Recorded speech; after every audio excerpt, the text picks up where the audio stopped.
l'école, m'a dit haïtien intelligent. Good. Good. Why? Proud.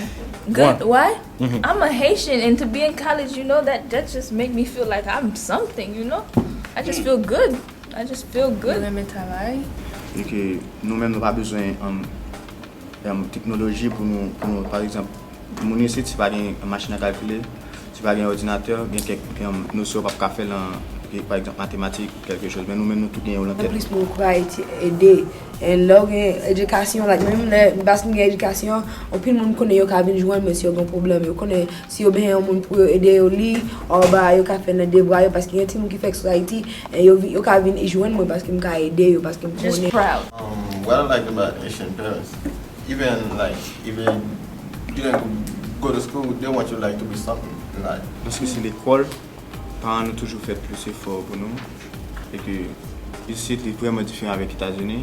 Il est toujours attendre 18 ans pour dire dans cas là, mais dès qu'on est intéressé avec l'école, pour Haïtiens, dès qu'on est intéressé avec l'école, mais 40 ans, par exemple si vous avez un bon cas là pour avancer. When they were young, if they didn't have the opportunity to go to school, but they want you, young people, to go to school and do something like. My mother. And she said, oh, besoin diploma no more. So I gave her a high school diploma. Now she said, li besoin mon travail. When she said a travail, she want me to have like a license, like a police officer or a nurse or something like that. So the sky is the limit. All you have to do is just reach for it. There's a pressure. When you love venir, go pressure I gotta adapt to the new rules because In America, the parents are not strict on us as they would be in Haiti because over here it's free. So majority of Haitians take it for granted. I don't care about that.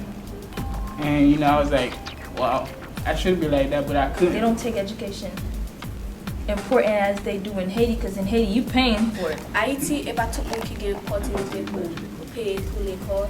Il y a un petit monde dans l'arrière, il pas l'école dans l'arrière. So money is money. Money don't just fall off a tree.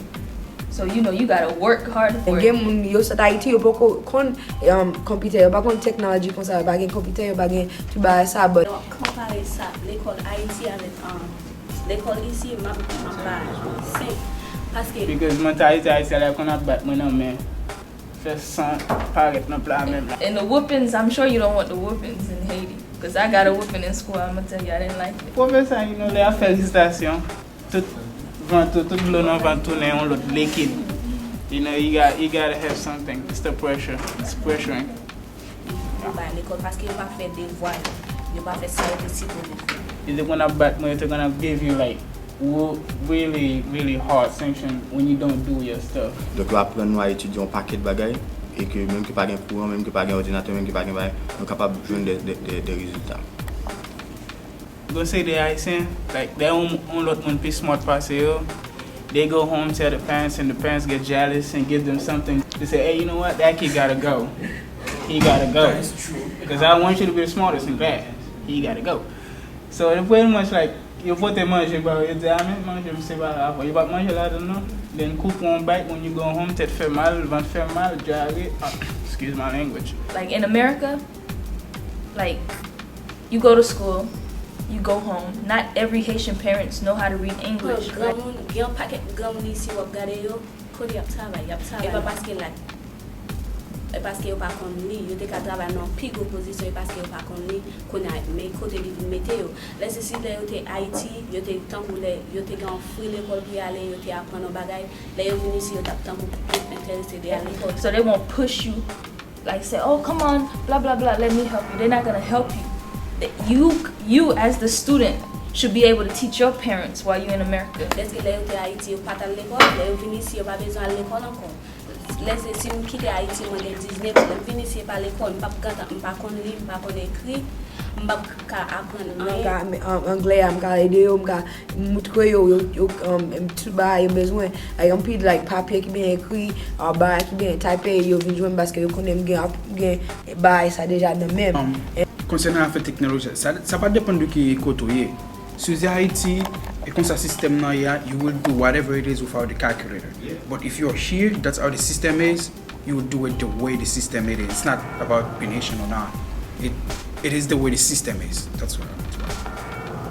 de plus pase yo.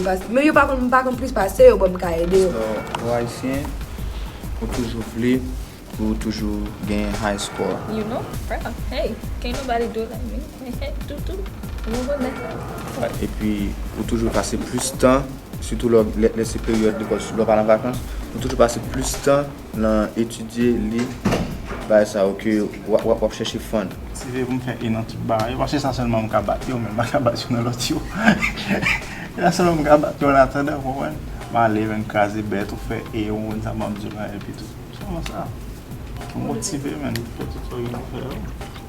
Et puis, nous souvent, pas dormir la nuit pour nous étudier. C'est le meilleur moment que Haïtien même étudier, c'est la nuit.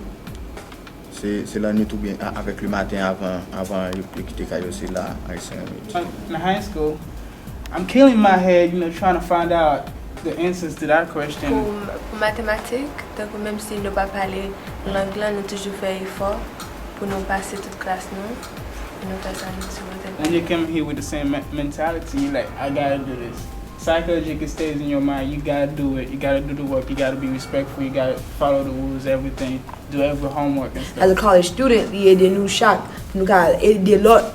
Paske se travay sa pou nou yon fè, pou nou ka ede nou, and ede peyi, at the same time. Reach for it, but at least make something out of your name. You comprend?